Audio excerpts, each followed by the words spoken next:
जर परिस्थिती नसेल ते फी भरण्याची तर ते फी भरण्यासाठी त्याचं कुटुंब प्रमुख पण माझे असेल एवढंही आपल्याला या प्रसंगी सांगतो। मला अभिमान वाटतो शहापूरच्या संपूर्ण टीमचा। मग अशी खर्डीजवळ एका छोट्याशा मीटिंग साठी आम्ही बसलो होतो। आताच विभाग प्रमुखांनी माझा सत्कार केला, पण तो छोट्या काने बैठकीला बसला असता पहिल्या लाईनीत माझा तालुका प्रमुख खाली बसला होता आणि शेवटच्या लाईनीत माझा मुलगा बसला होता। हे काम आपलं जिजाऊचे, हे संस्कार आपल्या जिजाऊचे दादा नव्हता येतात। हे संस्कार कायम ठेवण्यासाठी आपल्याला एकत्रित राहायचं आहे। आपण पाहतो आपल्याकडे काय पद नसल्यानंतर कोणाच्या तरी शिफारशीने इथे तहसीलदार नावाच्या पोस्टवर अधिकारी बसतात आणि आपलं जे रुग्णालयाचं काम आहे ते 5-5 वर्ष घुमून फाईल अडकवून ठेवायला लागतात। अनेक वकील पाठवले जातात, कोर्टावर तारीख देतात आणि अशा परिस्थिती आज आलेली आहे। आज कितीतरी शहापूरचे प्रकार मगाशीच मला एका वकील साहेबांनी सांगितलं का तारखा असतात, तारखा असल्यानंतर कुठल्या तरी पक्षाचा एक तालुका प्रमुख येतो आणि मॅजिस्ट्रेट बसून त्याच्या बरोबर अँटी चंपाला जाते। वकील साहेब आणि सगळे ज्यांच्याकडे केस शेतकरी असतात ते सगळे बाहेर वाट बघत असतात आणि कुठल्या तरी उद्योगपतीच्या किंवा मुंबईवाल्याच्या नावाने निर्णय दिला जातो, शेतकऱ्यावर अन्याय होतो। हा अन्याय कदापि मी लोकप्रतिनिधी असताना माझ्या कुठल्या बांधवावर भगिनीवर होणार नाही एवढं या प्रसंगी सांगतो।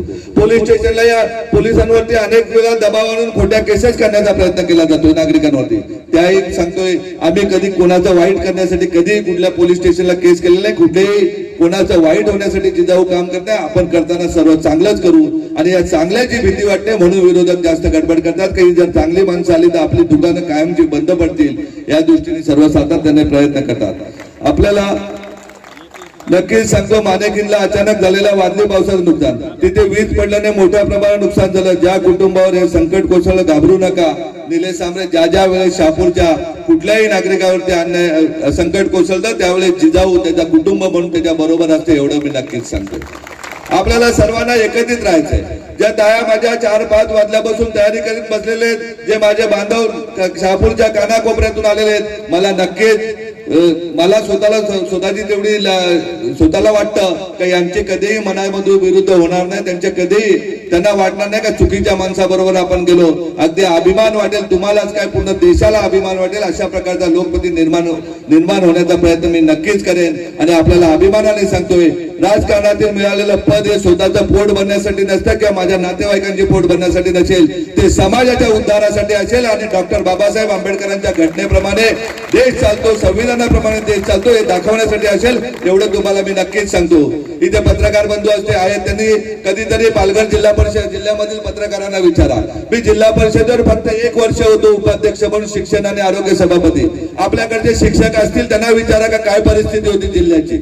मी कुठल्याही वेळेस कुठल्याही दवाखान्यात चेकिंगला जात होतो, डॉक्टर आहे की नाही आणि शाळेच्या वेळेमध्ये शाळेत शिक्षक आहेत की नाही, उपकेंद्रामध्ये चेक करायचो आमची नर्सताई आहे की नाही, कारण जो पगार घेतो त्यांनी समाजाचं काम केलं पाहिजे अशा प्रकारची माझी धारणा आहे। आणि त्या 1ही रुपया जिल्हा परिषदचा मानधन न घेता, गाडी न घेता, कुठल्याही प्रकारच्या आमिषाला बळी न पडता तिथे ते शिक्षक बदलीचे रेट होते, नर्सेस बदलीचे रेट ठरले होते। 3-3 लाख रुपये शिक्षक बदली होते, 50-50 हजार रुपये नर्सेस बदल्या होत्या। कुठल्याही प्रकारच्या अंगाला गालबोट न लावल्यामुळे आज तुमच्याकडे अभिमानाने बसत आहे, बोलत आहे आणि त्यामुळे त्याच विश्वासाने आपण हजारो लोक लाखो लोक माझ्यावर विश्वास ठेवते। त्या विश्वासाला उभ्या आयुष्यात मी तड जाऊ देणार नाही एवढं आपल्याला नक्कीच सांगतो।